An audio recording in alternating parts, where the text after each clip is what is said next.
ఏంటన్నయ్య, చాలా రోజుల తర్వాత ఉషాని వాళ్ళ అమ్మ వాళ్ళ ఇంటికి తీసుకెళ్తుంటే అర్జెంట్ పనుందని రమ్మని చెప్పావు. కిరణ్, ఈ ఫైల్స్ అన్నీ చూసి ఐటీ డిపార్ట్మెంట్కి ఒక రిపోర్ట్ ప్రిపేర్ చేయాలరా. అన్నయ్య, ఈ ఫైల్స్ కోసం అంత హడావిడిగా రమ్మన్నావు? అరే, ఈ రిపోర్ట్ చాలా అర్జెంట్ రా.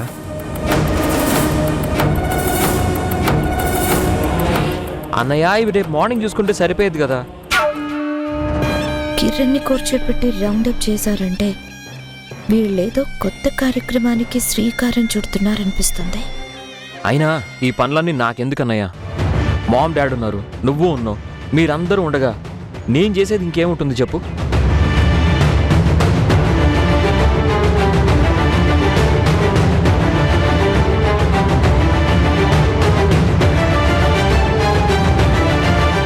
చూడు కిరణ్, అమ్మా నాన్న పెద్దవాళ్ళు అవుతున్నారు. తరుణ్ ఉద్యోగం తరుణ్కుంది. నేను ఒక్కడనే కంపెనీ బాధ్యతలు మొత్తం నా భుజాన వేసుకోవడానికి కష్టం అవుతుందిరా.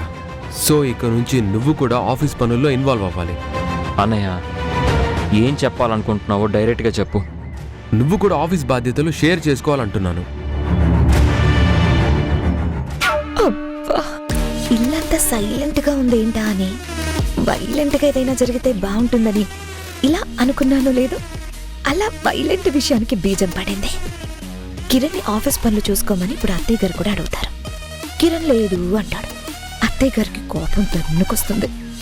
ఉషా అత్తయ్య గారిని బ్రతిమలాడుతుంది. దాంతో అత్తయ్య గారు భూమి బద్దలయ్యేంతలా అరుస్తారు. కాసేపట్లో ఇక్కడ ఒక పెద్ద సుడిగుండమే ఏర్పడుతుంది. అబ్బా,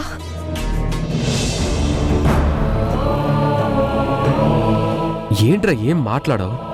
నీకు ఆఫీస్ పనుల్లో ఇన్వాల్వ్ అవ్వడం ఇంట్రెస్ట్ లేదా?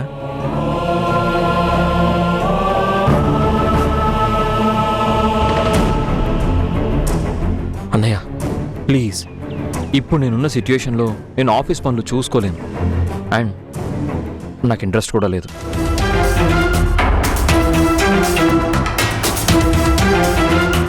అది కాదురా, నేను చెప్పేది ఏంటంటే. అన్నయ్య ప్లీజ్ ప్లీజ్, నువ్వు ఒక్కసారి అడిగినా 10 సార్లు అడిగినా నా డెసిషన్ ఇదే. దయచేసి మళ్ళీ మళ్ళీ అడగన్నయ్య. ఐఎమ్ సారీ నాన్న. అది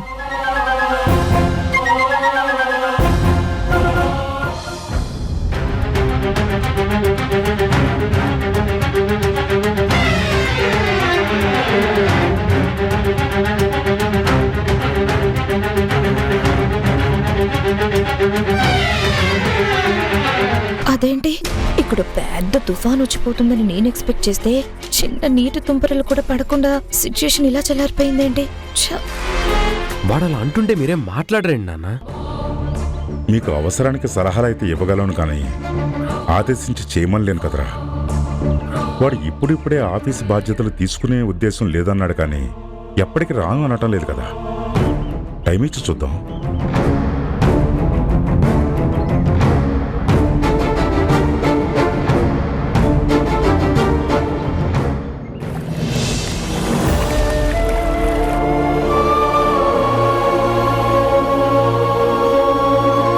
అన్నయ్య, ఇప్పుడు నేనున్న సిచ్యుయేషన్లో నేను ఆఫీస్ పనులు చూసుకోలేను.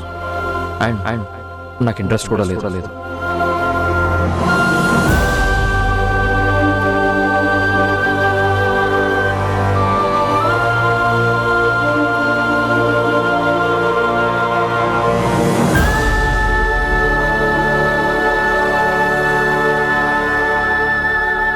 చాలా థ్యాంక్స్ అత్తయ్య గారు. దేనికి?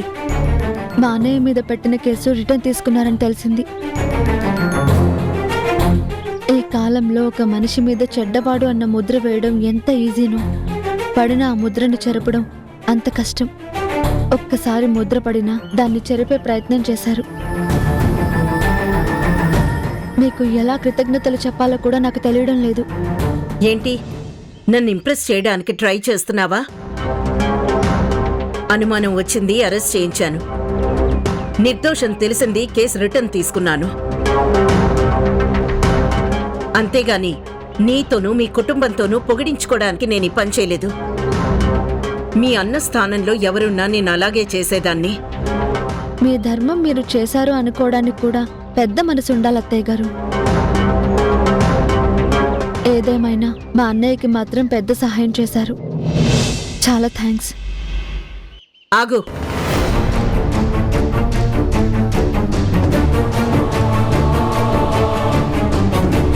ఇందాక అందరూ కిరణ్తో ఆఫీస్ విషయాలు మాట్లాడేటప్పుడు నా వైపు నువ్వు చూపు చూశావు.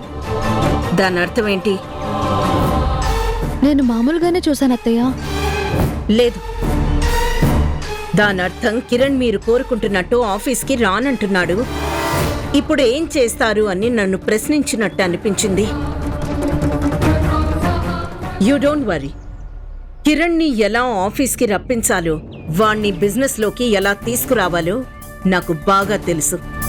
ప్లీజ్ అత్తయ్య, ఇప్పుడిప్పుడే ఆయన మానసిక పరిస్థితి కుదుట పడుతుంది. ఇప్పుడిప్పుడే కోలుకుంటూ ఆయన మామూలు మనిషి అవుతున్నారు. ఇలాంటి సమయంలో ఆయనకి ఇష్టం లేని పనులు చేస్తూ ఆయన ఇబ్బంది పెట్టడం అంత మంచిది కాదని నా అభిప్రాయం. అంటే ఏం నీ ఉద్దేశం? నా భర్తని నేను బాగు చేసుకున్నాను, మళ్ళీ తనని పాడు చేయకండని ఇండైరెక్ట్ గా చెప్తున్నావా? లేదత్తయ్య, నా ఉద్దేశం అది కాదు.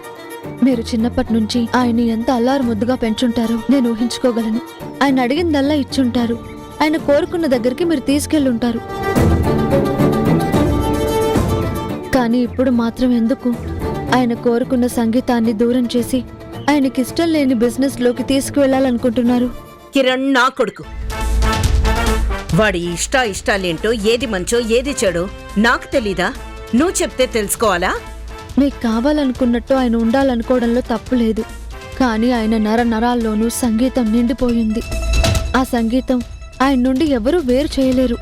ఏంటి, వేరు చేయలేరని హెచ్చరిస్తున్నావా? వేరు చేయొద్దు అని ప్రాధేయపడుతున్నాను. చూడు, సంగీతం అనేది కిరణ్ జీవితంలో ఉండడం నాకు ఇష్టం లేదు. మీరు మీ కొడుకు జీవితంలో చూడాలనుకున్నది దుఃఖమా? మీరు ఆశపడేది మీ కొడుకు బాధపడడమా? నేను కోరుకున్నది వాడి ఎదుగుదలని. నేను ఆశపడేది నా కొడుకు బిజినెస్ లో నంబర్ 1 స్థానానికి వెళ్లాలని. అంతేగాని 10 మంది చప్పట్ల కోసం స్టేజ్ మీద కూని రాగాలు తీసుకుంటూ కూర్చోకూడదు. అది కాదత్తయ్య. చూడు, నేను వాణ్ణి మాత్రమే కనలేదు, వాడి కలల్ని కూడా కన్నాను. ఆ కలల్ని ఎలా నిజం చేసుకోవాలో నాకు తెలుసు. నేను నిన్ను హెచ్చరించేది ఒక్కటే, నువ్వు వాడి భార్యవనే అధికారంతో వాడి భవిష్యత్తుకి అడ్డుపడకు. వాడి జీవితాన్ని మార్చేయాలనే ఉద్దేశంతో వాడి ఎదుగుదలకి ఒక అడ్డుగోడగా మారకు.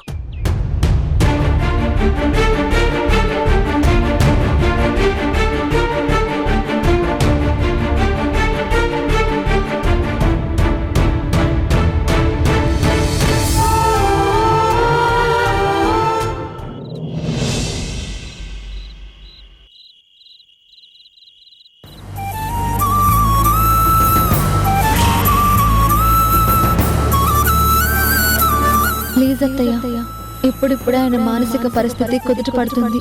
ఇప్పుడిప్పుడే కోలుకుంటూ ఆయన మామూలు మనిషి అవుతున్నారు.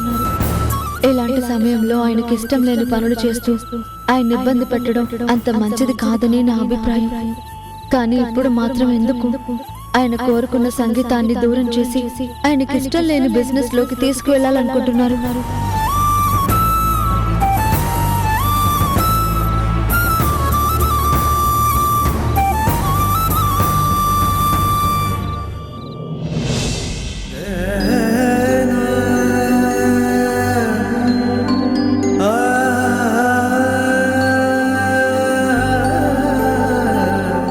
ఏంటి కిరణ్ ఇలా వచ్చావు? నా మీద కోపం వచ్చిందా? నీ మీద కోపమా? ఎందుకు నాన్నా? నువ్వు కోరుకుంటున్నట్టుగా నేను ఉండట్లేదు కదా.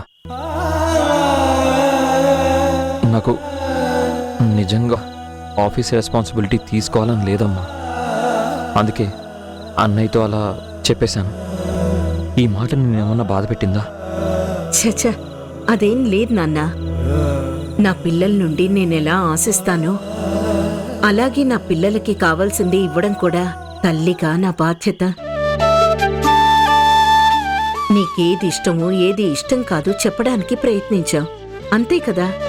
తల్లిగా నేను ఆ మాత్రం అర్థం చేసుకోలేనా? థ్యాంక్ యూ సో మచ్ అమ్మా. నా మాటలకి నువ్వెక్కడ ఫీల్ అయ్యావో అనుకున్నాను. నీకు నచ్చినట్టుగా నేను ఉండట్లేదని చాలా బాధపడ్డాను. కానీ నువ్వు నన్ను అర్థం చేసుకున్నావు. కిరణ్ ఇంకా నా మాటలకి విలువిస్తున్నాడు.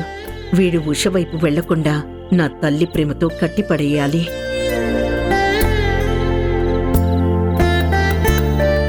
అమ్మా,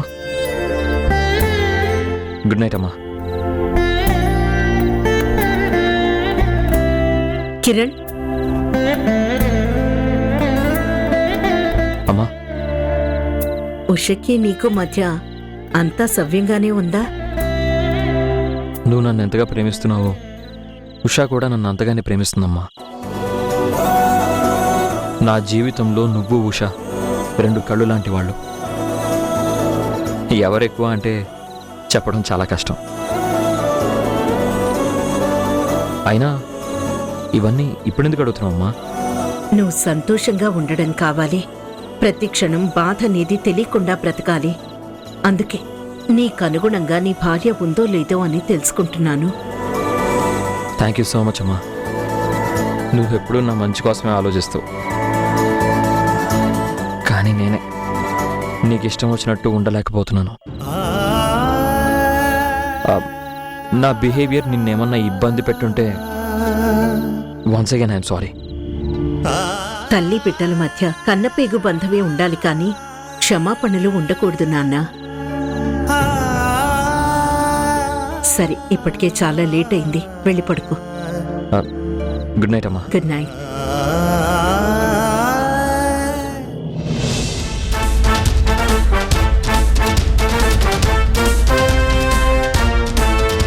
కిరణ్, ఒక తల్లిగా నీకు నేనేం చేయాలో, ఏం చేస్తే నువ్వు నీ భవిష్యత్తులో సంతోషంగా ఉంటావో నాకు తెలుసు.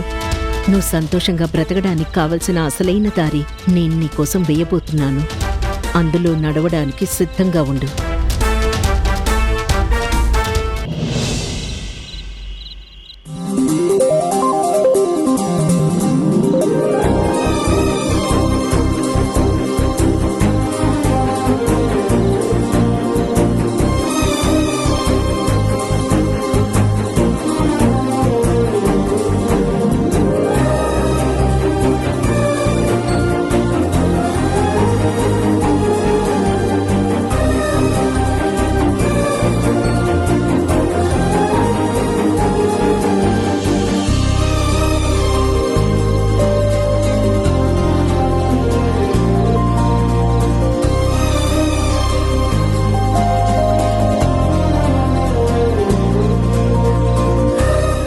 ఉషా, ఏంటి అంత శ్రద్ధగా ఏదో రాసేస్తున్నావు? ఇంతకు ముందు సడన్ గా ఆపేసిన కవిత ఇప్పుడు పూర్తి చేస్తున్నానండి. ఓ, కవిత రాస్తున్నావా? మ్, నీకు నువ్వే రాసి పెట్టుకుంటావా లేదా వినిపించేదేమైనా ఉందా? నేను నా కవిత అనే మట్టి బొమ్మని తయారు చేశాను. కానీ దానికి ప్రాణం పోయాల్సింది మీరే. కవిత రాసేటప్పుడు నిన్ను కదిలిస్తే నీ మాటలు కూడా కవితల్లాగే వినిపిస్తాయి. తమరు నా పక్కనుంటే నా మాటలు కూడా కవితలైపోతాయి. ఇంతకీ నా కవితకి ప్రాణం పోస్తున్నారా లేదా? అంటే నేను కవిత చదువుతాను, మీరు పాట పాడాలి. Why not? ఏది ఒకసారి ఆ కవిత వినిపించు.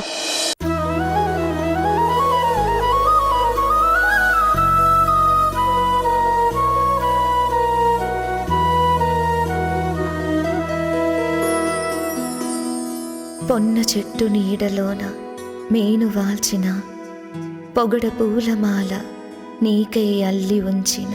పొన్న చెట్టు నీడలోన మేను వాల్చిన పొగడ పూలమాల నీకై అల్లి ఉంచిన. సరాగాల వేళ కృష్ణ సమీపించవా, పరాగాల సేవ నీకే నివేదించన. సరాగాల వేళ కృష్ణ సమీపించవా, పరాగాల సేవ నీకే నివేదించనా. కదలనంది చూడు యమున, అలకబూని చూడు లలన. నీ రాధవే చేనురా, కదలనంది చూడు యమున, అలకబూనె చూడులనా నీరాధవే చేనురా వేణుగానలోలను ఓపలేని ప్రేమను రాగబంధమై కృష్ణ రావేలరా. వేణుగానలోలను ఓపలేని ప్రేమను రాగబంధమై కృష్ణ రావేలరా.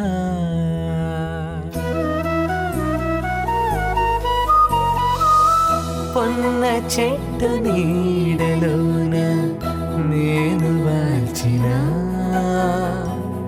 పొగడ పూల మాల నీకై అల్లి ఉంచిన.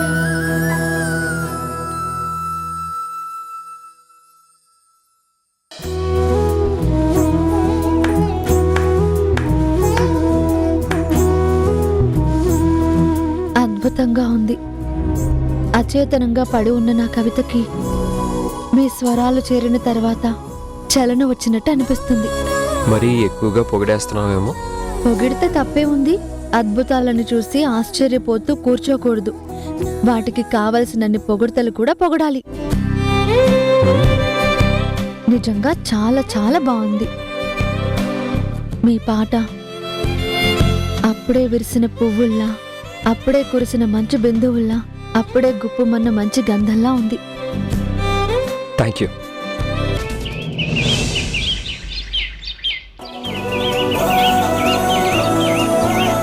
ఏంటి కిరణ్మయి, మొత్తం అందరినీ ఒకేసారి రమ్మన్నా? మీ అందరికీ ఒక సర్ప్రైజ్ ఉంది. అందరికీ ఒకేసారి చెప్దామని పిలిపించాను.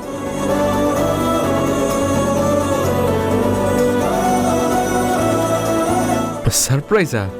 ఏంటమ్మా అది? చెప్తాను, బట్ ఈ సర్ప్రైజ్ అందరికీ నచ్చుతుందని ఎక్స్పెక్ట్ చేస్తున్నాను, ఎస్పెషల్లీ కిరణ్కి.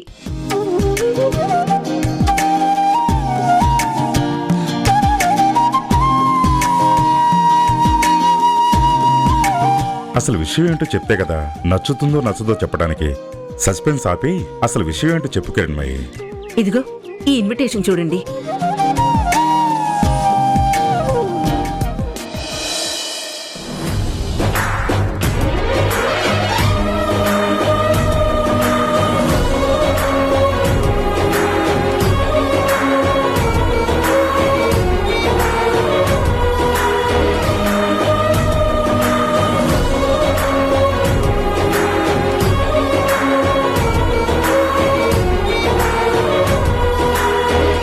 ఏంటి నాన్న అంత హ్యాపీగా ఫీల్ అవుతున్నారు?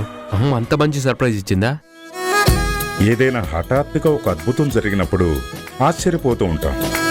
ఆ అద్భుతం మనకు నచ్చిందంటే ఆశ్చర్యంతో పాటు ఆనందపడిపోతూ ఉంటాం.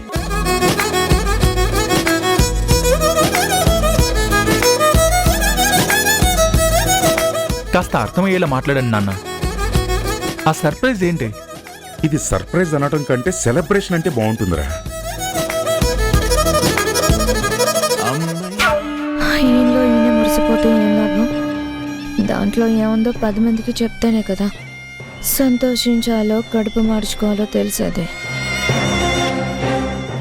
సరే సరే, ఈ సర్ప్రైజ్ ఇంకా సాగదీయదలుచుకోలేదు.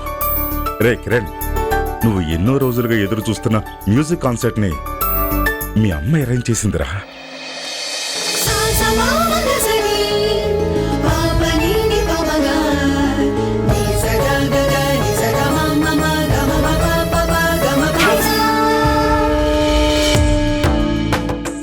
ఏం మాట్లాడుతున్నారు నాన్న? అవునరా, నేను చెప్పేది నిజం. ఈ నెల 13th నీ music concert. Wow, thank you dad, thank you.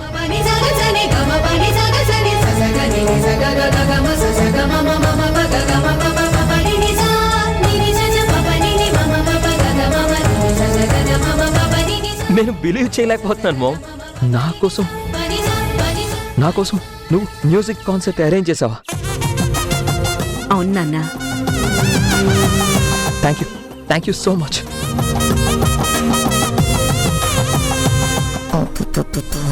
ఇదొక సర్ప్రైజ్, దీనికి వెళ్ళి అందరూ చంకులు గుద్దుకోవడాలు. వీళ్ళు ఓవర్ యాక్షన్ చూస్తుంటే నాకు వాంతులు వస్తున్నాయి. నీకు మరొక సర్ప్రైజ్ ఉంది కిరణ్. ఇంకో సర్ప్రైజా? ఏంటి మామ అది? ఆ రోజు మ్యూజిక్ ప్రోగ్రామ్కి నువ్వు ఎంతగానో అభిమానించి మురళీ మనోహర్ చౌరాసియా గారు స్పెషల్ గెస్ట్ గా రాబోతున్నారు.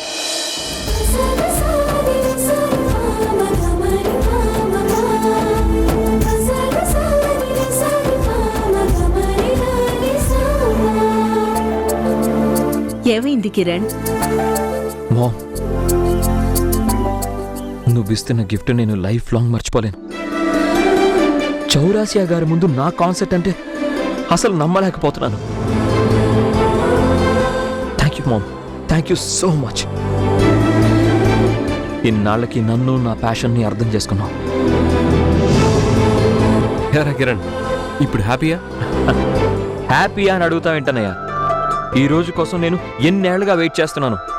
ఈ రోజుకి నా డ్రీమ్ నెరవేరింది. కిరణ్, నువ్వు అద్భుతంగా పర్ఫామ్ చేయాలి.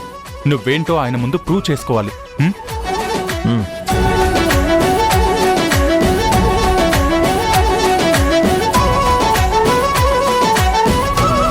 కిరణ్, ఇప్పటికైనా నీకు అర్థమైందా నువ్వు నాకెంత ప్రాణమో?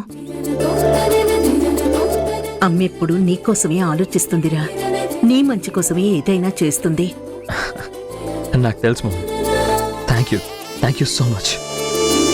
ఉషా, ఇది ఈ విషయం ఉషాకి చెప్పొస్తా.